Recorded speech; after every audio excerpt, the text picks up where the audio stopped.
this morning, the facilities meeting, where our computer science teachers were able to look at the blueprints and start to really, it was the second time they had an opportunity to provide some input as far as what we want that space to look like and what do we want to be able to accomplish with instruction. So we're really excited with those updates and what's happening with our STEAM initiative.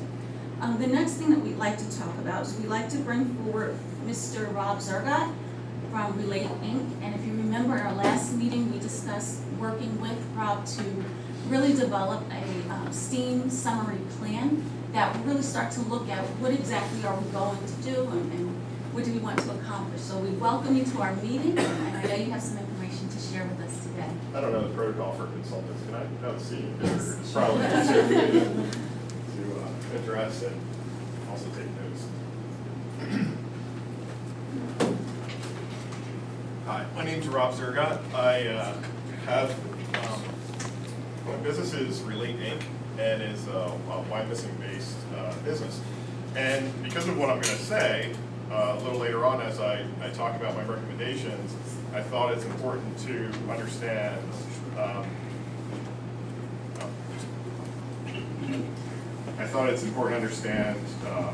why I'm here. Before I was a consultant, I was a parent of a Wyomissing student, and we moved to the district about 3 years ago, and also had a choice of moving anywhere. I grew up in Mount Penn. My wife grew up in Wilson area, so I didn't even consider Mount Penn, but we did consider Wilson. And we did look at, our son is incredibly creative and curious, and he went to a great school in Atlanta where he was born, and it was a very innovative program there. They had, he was in preschool and kindergarten, and even at that age they had STEM type or STEAM type of programs, even down to the building. They were, if anybody in the room is familiar with LEED certification, they were a LEED platinum building, which is unheard of for a school to go through that. So it was very important. And one of his activities he always had was a building. He got to build things. And the rule was that if it could fit in the front of my car, I had a little sports car, and if it could fit in the front of that car, we could take it home. Unfortunately, a lot of times it did fit, and our basement was filled with, the teachers would bring in all of their boxes, their cereal boxes, and different things, packaging supplies, and the kids would get to sit there and build. You know, that was preschool, and in kindergarten it was only getting better. The school it had incredible funds, incredible support. So when we came back here, we knew he was going to gravitate towards that sort of a science, technology, engineering, building. He'd like to build things. He constantly will, if he plays with something, I'm so proud of him because my background is in product development and innovation, 27 years. And I'm so proud as I sit there and he redesigns things. He looks at things, he's talks about how we can make it better, what you can do, and even some things that don't exist. So I tell him all the time, well, you can invent that. So that's why, that's really what drove me to be interested in this. And more specifically, about a year ago, or probably almost 2 years ago now, I was at one of the holiday open houses at the Hills. And Kurt Minnick had a table set up with 3D printers, and he was making some cell phone cases and different things. And my son went over to it, he was watching the 3D printer go, and he was just wowed by it. I had seen these things and other 3D printers that are 100 times the cost of that create prosthetic limbs for people. So I knew that what it can do, and I know the importance of exposing our children to it at a young age in school. And I talked to Kurt about what Wyomissing had as far as the STEM program, because I heard other parents say that it wasn't very organized or not very specific, and that there were some classes, but maybe not an overall plan. I continued to talk to Kurt. I offered my help, my time with him to talk to him, and I helped him with some of just talking through maybe some grant proposals that he had for WAIF. And I continued to talk to Kurt and other teachers, parents of kids that are interested in this type of work. And then one day I was at soccer practice and I was talking to a local business owner, and he had said to me, you know, I'm not going to identify him, so you can't call him up and ask him money, but he said, you know what, I was in talking to the school, and we give money to Wilson and to the Wilson STEM program, and I asked him how much he gave, and I think he said $5,000 or $10,000. And Wilson asked them, would you like, we could put your name on the wall in our lab. And he said, I can tell you exactly what he said, but it was some flowery language. But he basically said, if anybody's going to have our name on the wall, it's going to be where my kids go to school. Kids go to school in Wyomissing. So he said, I was offering to give about, we're looking to give about $25,000, $30,000 to the program, and we wanted to see a plan. But there was no plan. So, and Wilson was very, very good about, they had their plan. Every question he asked, how can we help you? They had an answer for different entry points of help. So whether it was all you have is time, they had a program for that. If you had money, they had a program for that. If you had time and money and people to come and speak with them, they had a program for that. They had an answer for that. So more time went by, and I realized that we still really didn't have a plan. I talked to more businesses in the area and I was amazed that I thought to myself, you know what, if I had to today, just through casual conversations at sporting events, I could probably go out and get $100,000 today, just to apply to STEM or STEAM initiatives. And the amount of time that I spent on that it was probably around, I look back on it because, I have a business, so my time is valuable. So I always think back and how much time did I spend doing something? And I probably spent about 100 hours and talked to maybe 30 people, including teachers, parents, businesses. And when I met with the parent group, I don't know, has anybody been to those parent group meetings that go out about the STEM parent groups? No? I went to one of the parent group meetings, and it's basically parents getting around, and Kurt Minnick had organized it, and he talks about what STEM is, or what STEAM is, and what parents and teachers would like to see, and the support that they can afford in the district. And it occurred to me that nobody really talked to the board. So I live on the street with Lori, and I live on the same street. I live on the street with George. I thought, well, I'll give it a shot. I'll talk to the board and give my feedback and talk to them. And I also started to write a plan. Well, it started to be an executive summary, actually, but once it passed, 11 pages? I think once it passed page 5, it didn't really feel like an executive summary anymore. Usually executives, if they're going to spend some money, they want to see something on 2 pages that can make the case. So I called it a plan summary. So this is a kind of a down payment on a larger strategic plan for how we can incorporate STEAM into our school district. So I thought it was important. I'm sorry it was a little lengthy. I thought it was important you understand why I did this. It wasn't really a business-minded decision. It was more about wanting to do this for the school district and wanting to do it for our kids and for my son. My son, he's now 9.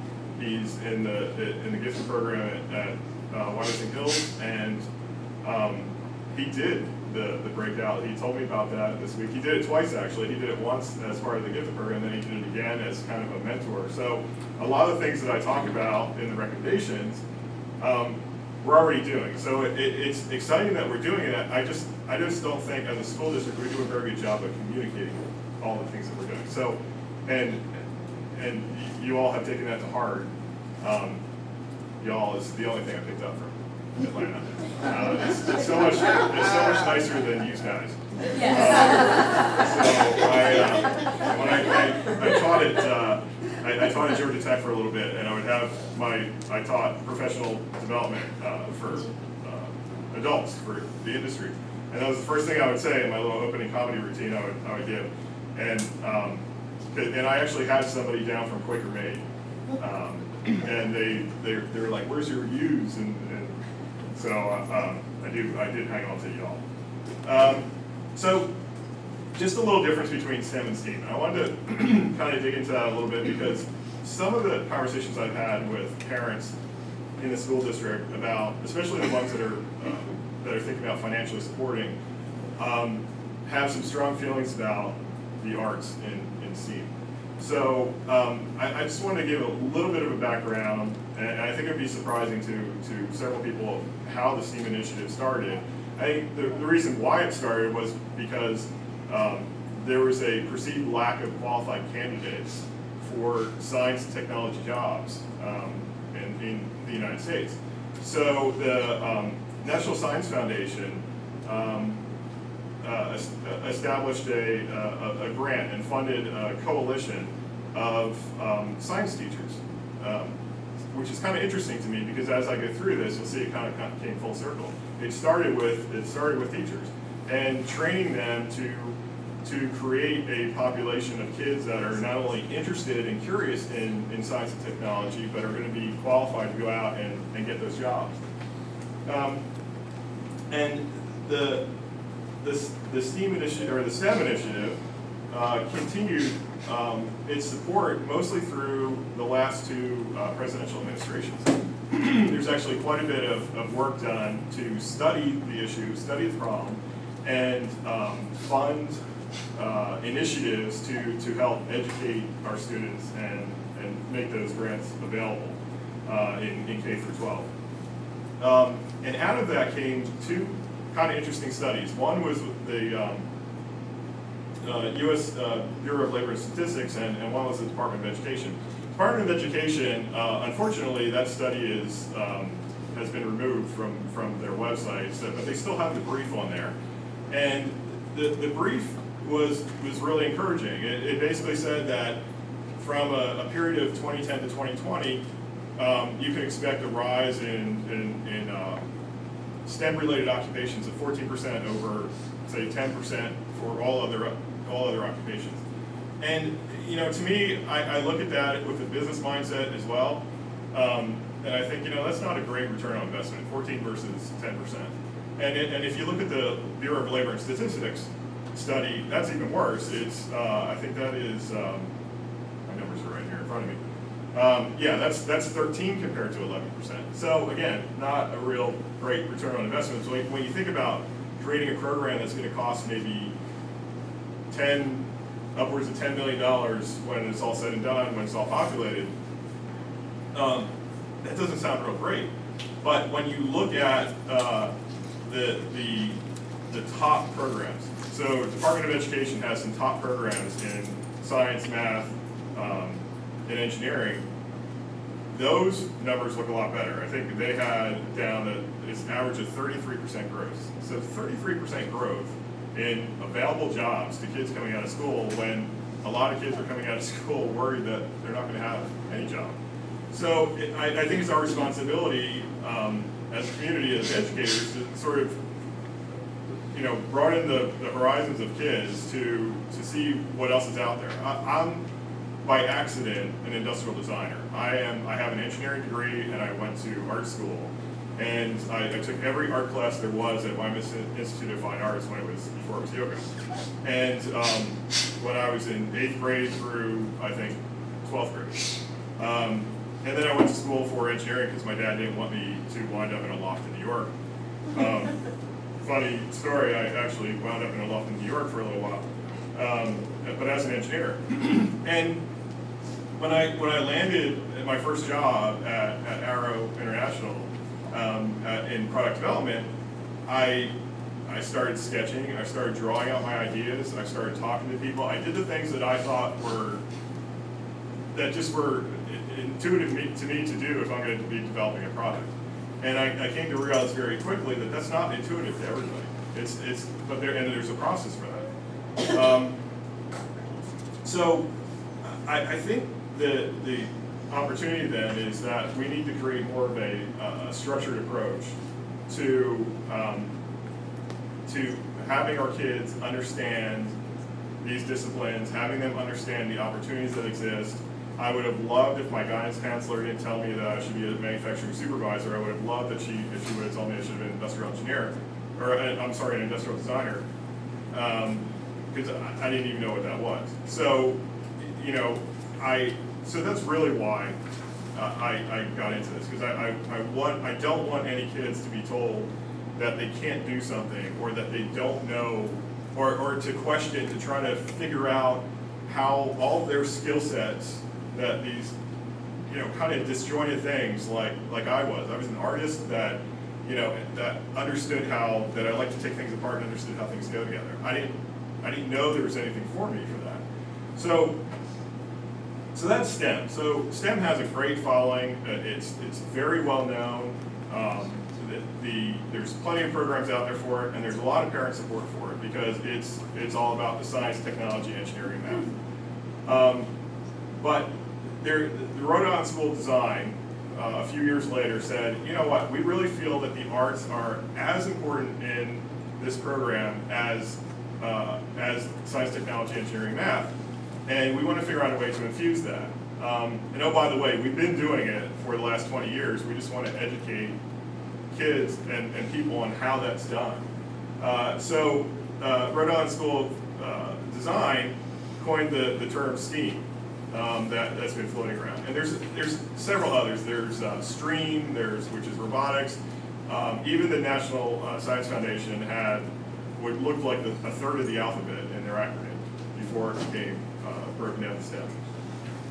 So the STEAM initiative it really highlights the importance of the arts, and around the same time as the National Science Foundation created their initiative, a very successful company called IDEO. Has anybody ever heard of IDEO? I don't know if this is allowed to be interactive. I'm a very interactive person, so if I'm breaking the rules, sorry. So IDEO is, I guarantee you, pick through your pocket or your purse or anything in your home, IDEO designed something there. And IDEO coined a term, design thinking.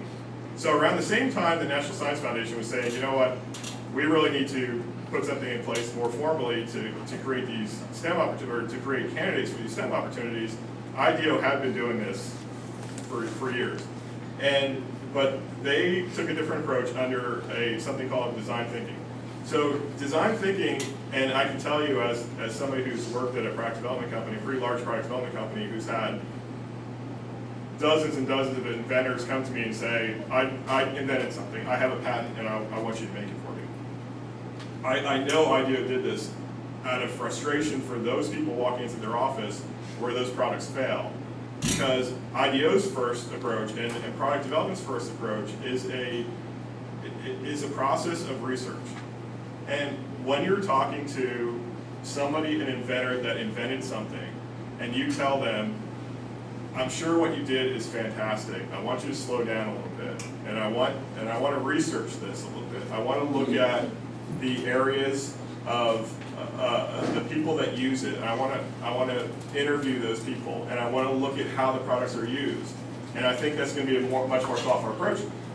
The inventors inevitably would say to you that, you know, it's pretty much like, imagine when you go to Home or Best Buy to buy an electronics piece and they try to sell you the warranty.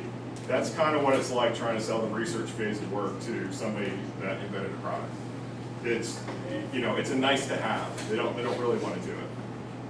So that's really what the arts do. The arts are not just the fine arts, not just the sketching and drawing. They're also the life sciences, anthropology, psychology. Those things are as important to a thoughtful innovation process as the science and the engineering behind something. So my recommendation then to this committee and the school board is that the end goal would be to create a Wyomissing Area Design Center. So the concept for the Wyomissing Area Design Center would be that it's located central to the old wood shop. And I know there's been a lot of discussion about the spaces that are around the old wood shop. and what could happen there. But before, I think we go spending a lot of money and just sort of buying things and asking teachers for wish lists. We really need to have a more thoughtful approach to having a strategic plan for the entire program and what's required for the entire program. And I think that could lead to a differentiated STEAM program. So I'm on page 4 if you guys are following along. There's one thing. I told you why I'm telling you my why, and I skipped right over that.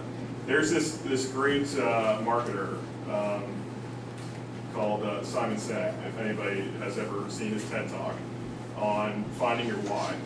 And honestly, you can employ this to absolutely every aspect of your life, is to understand why you're doing something and not just the what and the how. And I think as educators and as businesses, we all really understand the what and the how behind doing something. When you think about, when you make a list at your home, you go in the grocery store, your list of chores that you have to do, you don't write at the top why you're doing them. You write the list of things you're doing, the what and the how. It's scary. It is really, really scary for those of us that have worked in industry. It's really scary. This is how businesses operate too. They rarely say why they're doing something. It's usually what I'm going to do and how I'm going to do it. And the why comes from somewhere, which I'll get into that a little bit. But so I think that's why it's so important for people to understand when you're doing something, why you're doing it is going to, and I'll show you some examples in a minute, but why you're doing it is going to lead to a much more thoughtful solution than just skipping past that.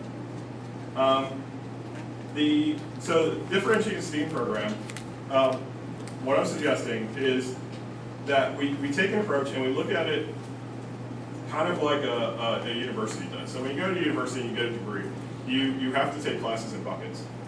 I think that to attract the greatest number of students into a STEAM program and the most diverse backgrounds into a STEAM program, I think what you want to do is to create buckets of classes. So you could have very engineering specific classes. You could have a more of a design-centric class where you talk about this idea of industrial design, of being basically the translator. Industrial designer is kind of the translator between a pure science person and an artist. You have qualities of both, and you can talk to both sides of the table and get them to kind of agree. And then the third bucket would be an arts and a visual arts, so liberal arts and visual arts bucket. And what you would do then is the students would sample, much like a university degree, you would sample from each one of those buckets. You would have required courses.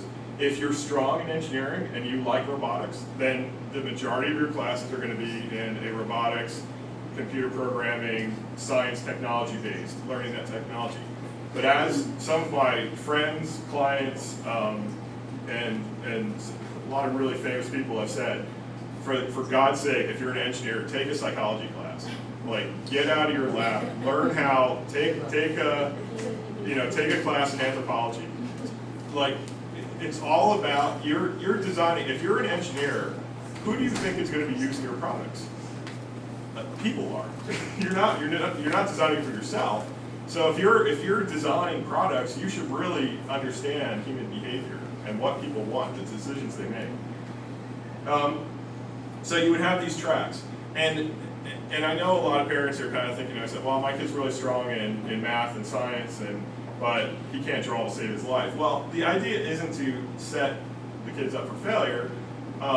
You would need tiered approaches to each one of those buckets. So the same computer programming class, advanced computer programming class that the robotics kid that really loves takes, isn't going to be the class that we're going to ask the artist to take. It's going to be more of a basic programming class so that they understand the scientific method, they understand that thinking, that thought process. That's all you're really trying to do. You're just trying to create a cross-discipline exposure for the kids. Because I'm telling you, when you get out, I've recruited out of colleges, and I have these kids tell me how these fantastic classes that they took, and they got an A in calculus, and they got an A in robotics, and they got an A in machine design, and I asked them if they took any psychology classes or even accounting classes or any kind of economics to understand why they're being asked to do things. Because when you try to tell an engineer, fast forward 20 years out of school,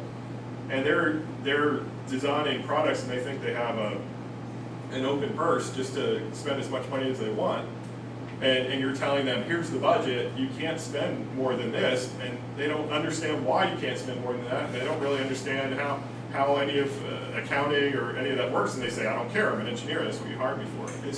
It's not to make them, a friend of mine's going through an MBA right now, and she's in marketing and is in a managerial accounting class right now, is in hell.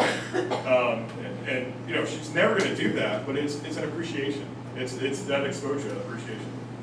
So then the goal of the program basically is to develop a global design perspective for the students while nurturing their individual skill sets.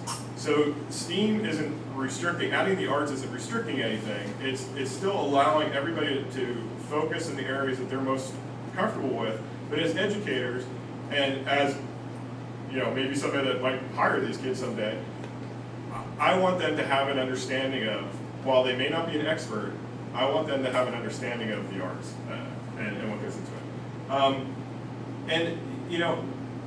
And that's not to say that as an industry we have it all figured out, because there's two very distinct tracks in industry.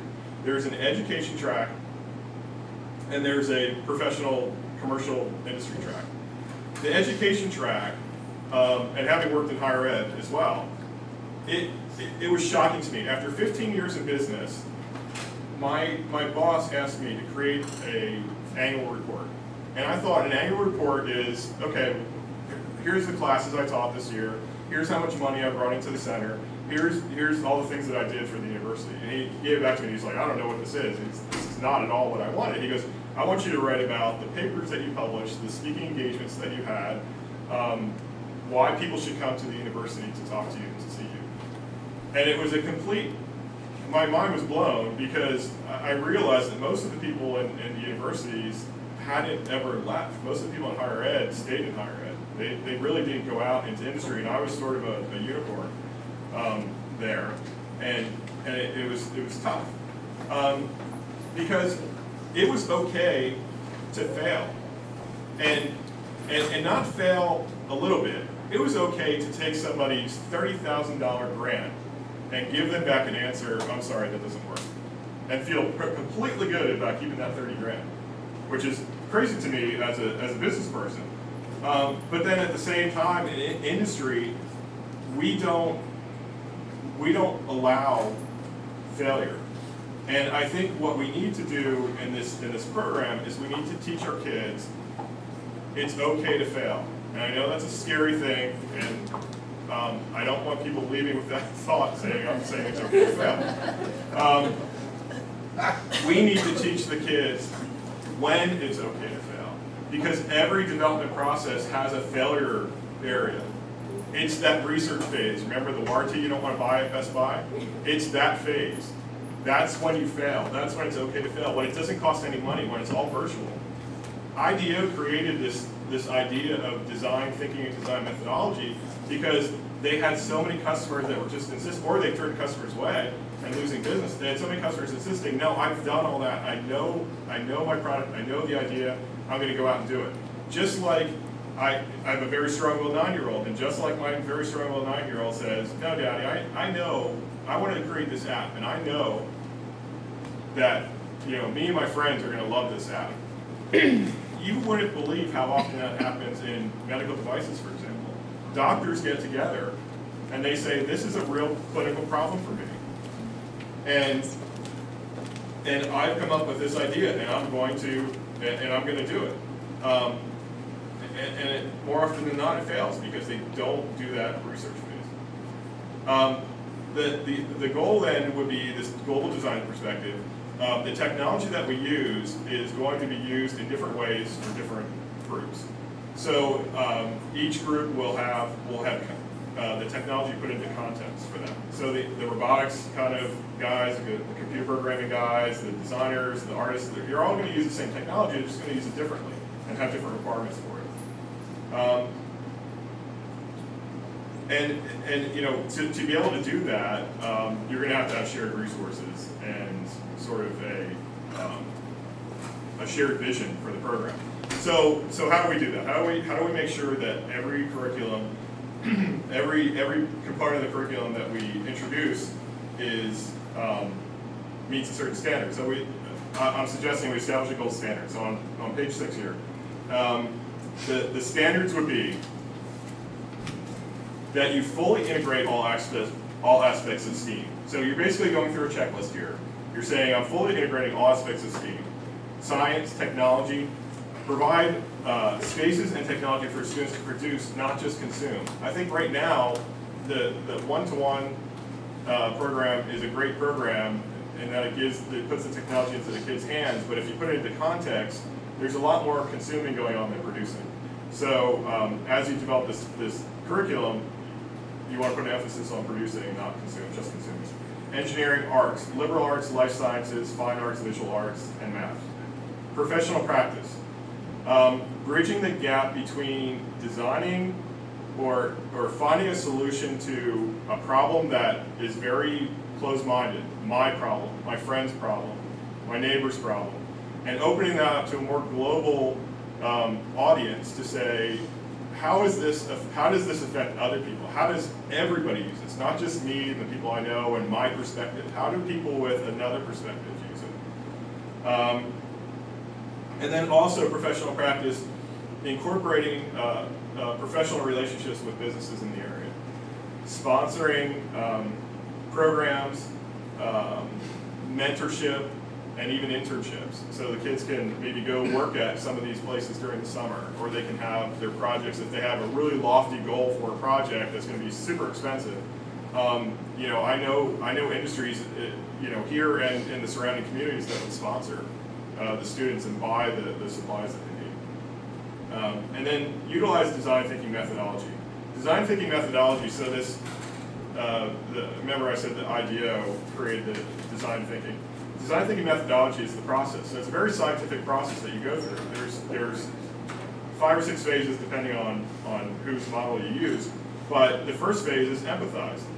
It is just the way it sounds. You're empathizing with the problem. You're going out, you're talking to people, you're watching, a lot of the work that I did with medical devices, when I was designing medical devices, I would go out and I would meet and I'd sit in the OR and I'd watch the surgery, or I'd watch somebody use something, and I would listen to the doctor tell me, now this is how you use this device, and this is how I use this device, and he's doing something completely different. And I'm like, well, that's not what you did. And he said, yes, I did. And I film it.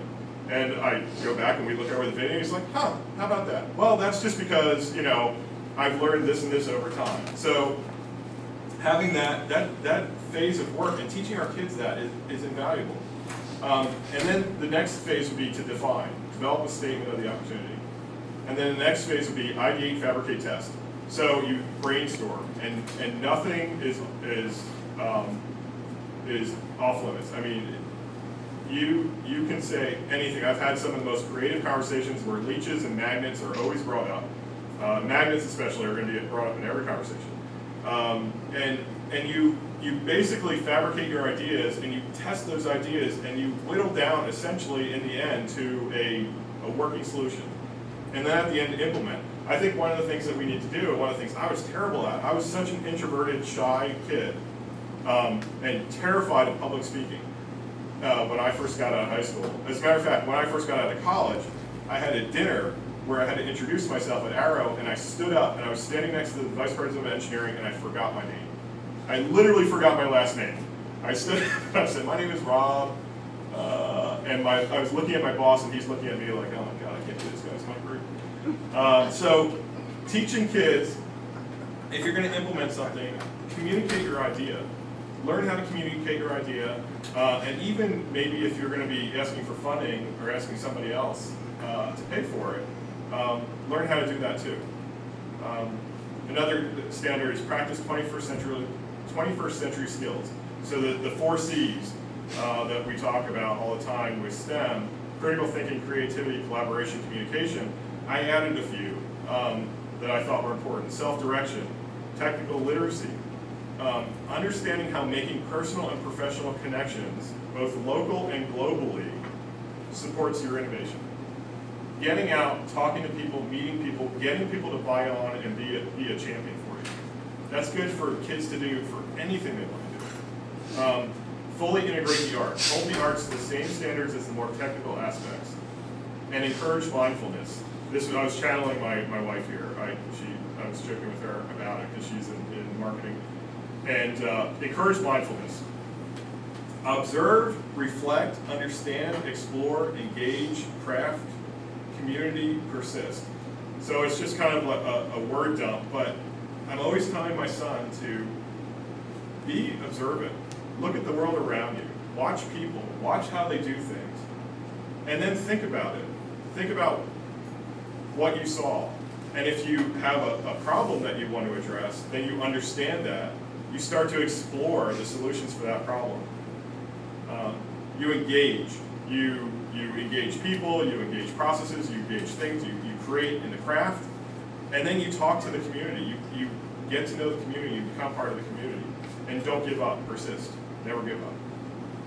So the curriculum then would be based on design methodology, which I just went through, the empathize, define, ideate, fabricate, test, and implement. Now, it would be done differently at different levels. K through 6, it would be more of a project base and not so overt that you would, I don't think kids of that age, I certainly know my son at 9 years old, if I came up to him and I said, Jack, we're going to talk about design methodology today.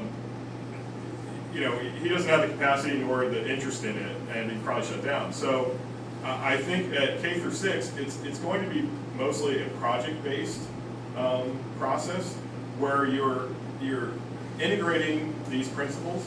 You're asking them, it can be so simple that to design a mobile app.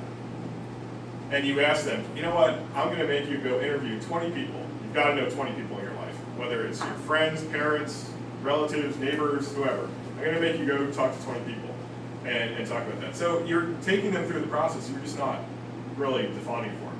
And then 7 through 12, in 7th grade, as I understand it now, there's an introduction to STEM class in 7th grade. So that would be your introduction to design methodology. So that class would be, could be in cooperation with or in place of that class, where you talk about what the process is and what they've been doing maybe in K through 6. And then in 9th grade, you should have, and I think they have the maturity and they probably have enough of a mindset at that point to decide, you know what, I think I know what I want to do, and they can choose their buckets. So we talked about these buckets that they have before. And we can choose the buckets.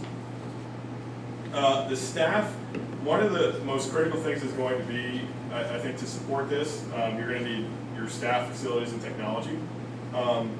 The staff, one of the most important things, or two of the most important things, is one, appoint a point person within the school district that is going to be organizing teachers, organizing the curriculum, organize professional development, which is the number 2 most important thing, professional development.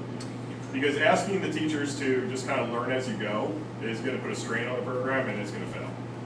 I guarantee you. Facilities, I think, we've been talking about facilities and technology a lot, and the facilities and technology the list you're getting now from Mrs. Hughes, that you've gotten from Kurt Minnick, from different teachers, I think that it's great to do that given the spaces that they have right now, but I really think that any kind of significant spending should be based on a pretty comprehensive strategic plan for technology facilities based on the curriculum that you're doing. And I know WAIF really even wants that as well, so that they always ask for how does this curriculum fit in.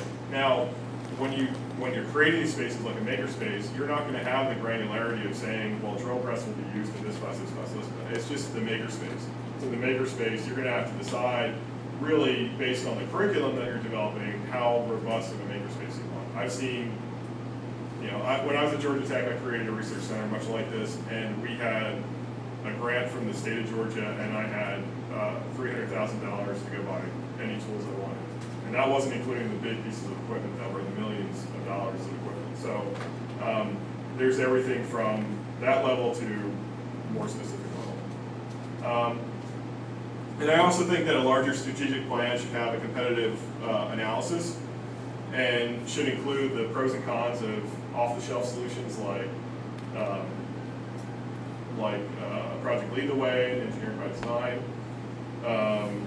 But I really think, after reviewing those and after living in the school district and understanding a little bit more about the capabilities that we have, I don't necessarily agree that we should take an off-the-shelf solution. I think that none of them really accomplish this design methodology. And I think we have so many unique characteristics and capabilities within our school district that we should do basically an analysis of what those qualities are and how we can develop and design the curriculum to leverage all those experiences.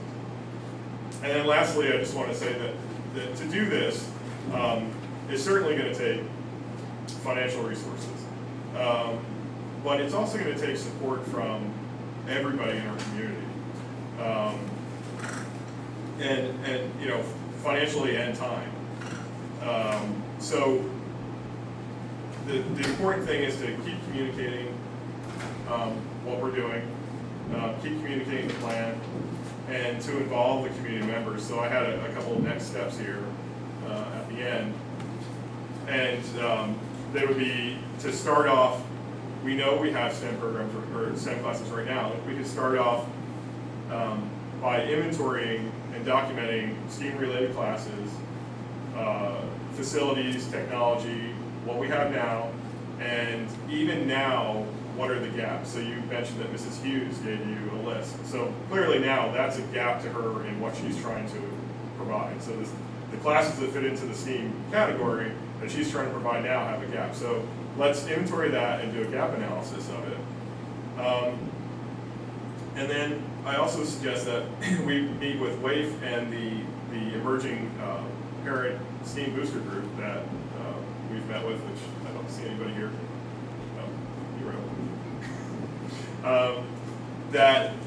And to talk to them and get a little more organized about maybe what they can do to support, what are the things that clearly the school district is doing, and how to communicate those very different roles, and how WAIF can fit into that as far as support goes for the initiatives. And then to form an advisory committee to support the development of the STEAM program. And then a communication plan. Again, just over-communicate what has been done, what will be done, and I think there's probably going to be a lot more to communicate once the advisory committee is identified and organized. So I know it's a lot. It was more than 15 minutes, and I lost more than half the room. But you can tell I'm passionate about it. It's something very important to me. So, any questions? Fairly answer. It's lots to digest. Yeah, it is. Yeah, so no, I appreciate the time and thought that you put into it. But it is a lot to digest. I guess my question would be, how much of this is about bringing money into the district to fulfill the ideas that we already have? Do you know what I'm saying? Is that the phase that we're at, where we have our ideas, we have things that we want to do, and now we need to start, putting on paper so people are willing to bring money in to help us support. I don't think the ideas that we have are well organized. I think they're. So is that the next step of putting those ideas down? So the next step, the idea behind organizing the advisory committee is to create it based on businesses, community members, teachers in the school district, and to help guide a more comprehensive strategic plan. And that is really going to be the plan moving forward. Right now, we have, if you ask any teacher that's involved in STEAM-related classes what they would like, you would get different answers.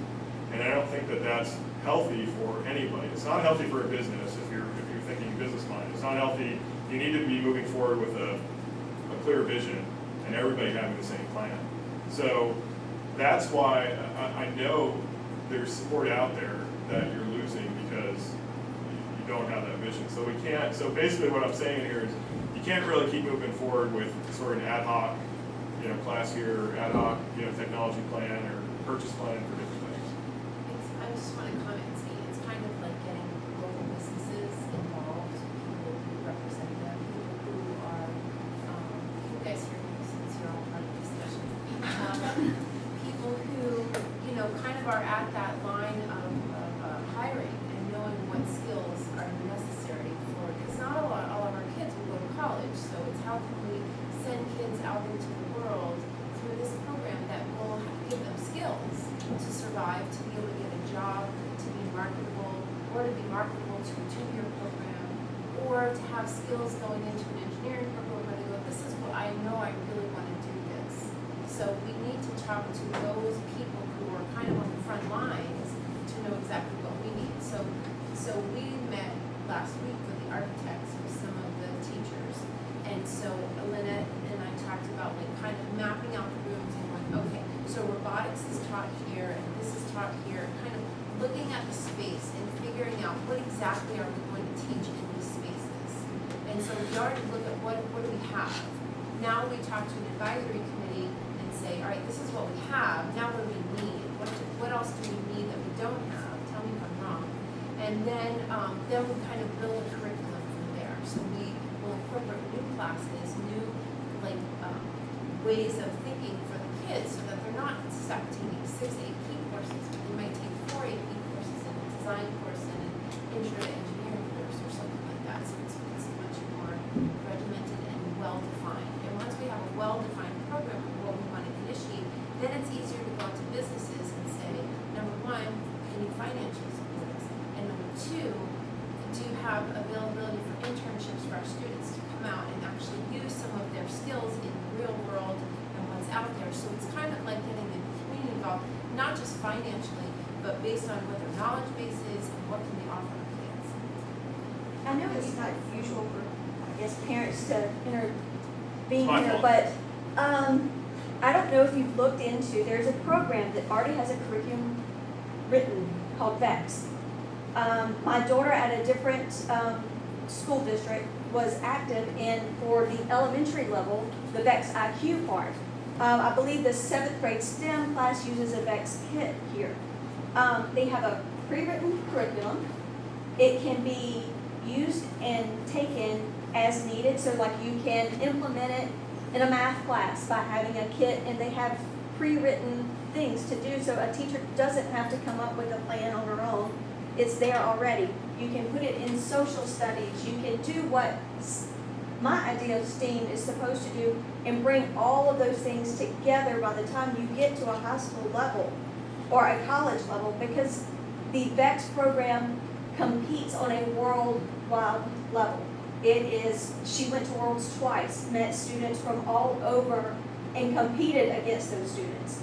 It's already written for you, it's already put together, it's broken down into your buckets like you listed. It's inquiry based depending on how you implement it. If you create a team that meets together, you're gonna have at this elementary level someone writing a design. Someone that is more program based is going to take over that spot on that team and do the programming. They're going to build that robot, because if you do the team level, you're going to have a mission to compete, and you're going to have to design that system for every year is a different mission. And then you go out into your community and you're competing against other schools. No robot is the same. No design is the same.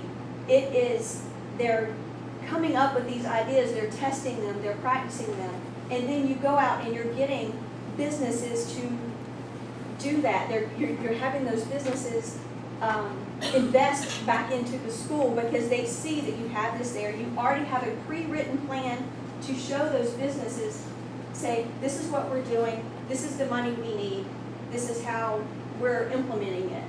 And it all depends on the level that you want to add. So if you test it out in a few elementary school level classes and it's not working, those same kits can be used in 5th and 6th grade. Now, when you get into middle school, high school, they do get more complicated, more complex, more financially, more finances are needed because it is built differently. And the mission changes depending on the age group. It is an amazing program, and their biggest goal right now is to get more women into the engineering programs. Their goal is to have 80% more women in engineering by 2020. And it goes on to a college level. They support businesses. They're trying, they have an engineering certificate program for high school level so that you can have, I think, an associate style level by using, doing those technical classes in high school. You can have an associate's in engineering when you graduate. And you called it VEX? VEX. There So, are- and thank you for sharing that. Yeah, we Yeah. actually do have that, and I think, what you're describing is exactly what's happening in some of our courses. And I think, just going back to what Bob was talking about within the plan, what we have these resources like that, but they're not aligned. Right. So what our job right now, our task is to take that and say, okay, so what are we doing K to 6? What are we doing 7 to 8? What are we doing 9 to 12? Where does everything fit in? Because we have all these pieces, Yes. but we just haven't, it's almost like we have different systems that just aren't talking to each other right now. So we just have to fix that alignment piece. But I'm glad you brought that up. That is a resource that we're currently using. And- They are awesome. And there are more. There's engineering by design. There's Project Lead the Way. The component that's missing when you say you can show a plan, what the plan is a curriculum plan. There is no plan out of any of those resources. You can pay for it. You can pay their consultants. Pay a lot more expensive than me. They're not going to give you work for free. No, of course not. But they have consultants that will talk about the integration strategies and they'll create a business plan for you. So that's really what this is. It's a difference between I think in all the discussions we have, we need to become organized in the vision for the program and then fill in the curriculum behind that. And there's resources like VEX, Project Lead the Way, Engineering by Design. Those are all classes that you can pull that can fit into this. But right now, there is no, when you say, like you can show them the plan, show businesses the plan, they created that in addition to the curriculum plan that you're talking about. So businesses want to see, basically where are the opportunities for them to help you. So you kind of need that overall vision, that overarching plan to. And as a parent of a VEX student, they had to come up with that plan to show businesses to get funding. And my child, as a 4th grader, wrote a plan to a major corporation and got funding For funding for their project.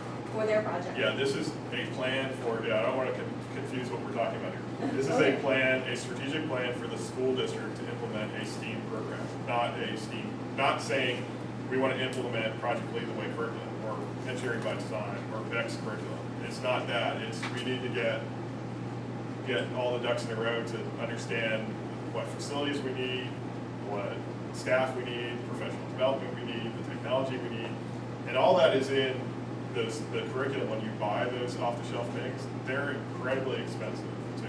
That's the other thing. Well, the school that she attended did not implement the curriculum like exactly as Yeah, VEX they was took, written. Wilson did the same thing with Project Lead the Way.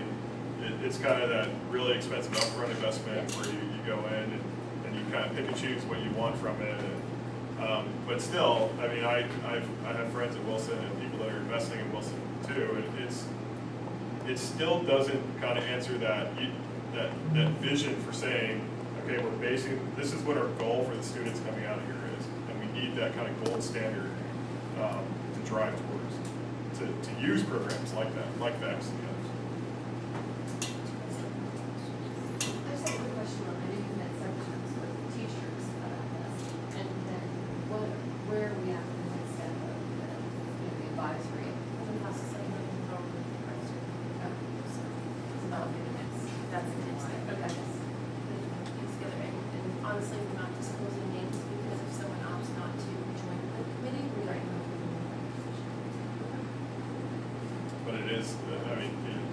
say that what it really represents, what that community represents, is businesses, community, and teachers. And also very important on there is women leaders in the community, strong women leaders in the community to encourage women in technology too. Is also one of the requirements.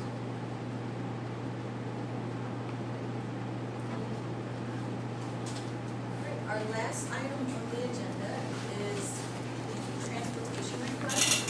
So this is easy, this is low hanging fruit, transportation requests. Thank you. Okay, so the music department is requesting a 2-day trip to New York City for members of the chorale. This will be about approximately 50 students who will be participating. The students will go to New York for a theatrical workshop. They will work with actors and actresses that are either currently performing with the Lion King or the School of Rock. They'll also have an opportunity to perform at the United Nations. And then during that time, they'll also do some touring in New York. So they're planning to go see, to tour the One World Trade Center and the Museum of Art. And then there's 3 other options that they haven't determined yet. And this is a trip that we've sent to one in the past, and so we just wanted to make sure you were aware of it. The cost is covered by the parents' cost of this trip. And all of that is included in the list. That's it. Any announcements? I don't know if there's one comment to make back to, with the follow-up with the summer reading options that were presented, follow-up with the, English department. We also be reviewing, how to handle objections, what our policies are, just as a follow-up review of Yes. what's currently in place. Yes, with the parent who made the objection, I've gone over that process with her to show her that as well. And with the English department, I've discussed that with them so that we're all aware of the process. Great. To follow up with Maria, so when these summer reading lists go out, it will be like generic, it'll be, I guess the question is like, I think we need to be careful about, like who decides when something becomes explicit? I wonder, like, when are we gonna run into trouble again, where like, we put all the warnings that we think, people might be concerned about, but then there's something that someone read that nobody here thinks is a problem, but it's a problem for them. So, I mean, we just put forth our best effort and then wait to, then we're gonna have lists with 3-page summaries and. There really was no way for us to know what would have been Right, every so- book that we have on the list. One of the other things that we've implemented is that, so recently, the students in the class had another option, they could choose another book that they were reading in class. And with that, we had a signature page where the student identified which book they signed it, and they had to give the parent signature as well. So we're making sure parents were aware of it, rather than just not, so it's just the same. And we can look at what that, the language of that description would look like. Yeah, Because and that's it's- something that they'll still have to figure that part out. Yeah, this is, And like you use like the standard grading, which is movies, this is. I mean, it's just also like, it's so. There's so many Like, books do you with put so a many warning issues. on Wyomissing men? Do you put a warning on, well, not like every book, I mean, the reason it's on the list is because there's something controversial about it, that's why we read books. So my question is, like, I mean, I don't know, I think, I don't know if it's bad to put down that there's maybe something, a little bit more adult in the book, but, where, at what point do you just say, like, here's this little book, go look at it yourself?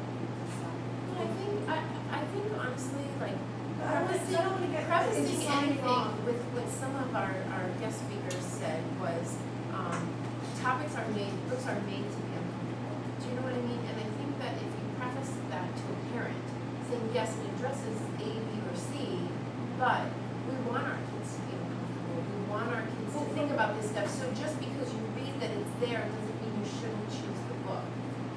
because, and also to say, we're going to discuss it in class, do you know what I mean? It's something that we do as a class, and blah, blah, blah, blah. And so I think that would be almost important to go along with the description of the book, is why you chose it.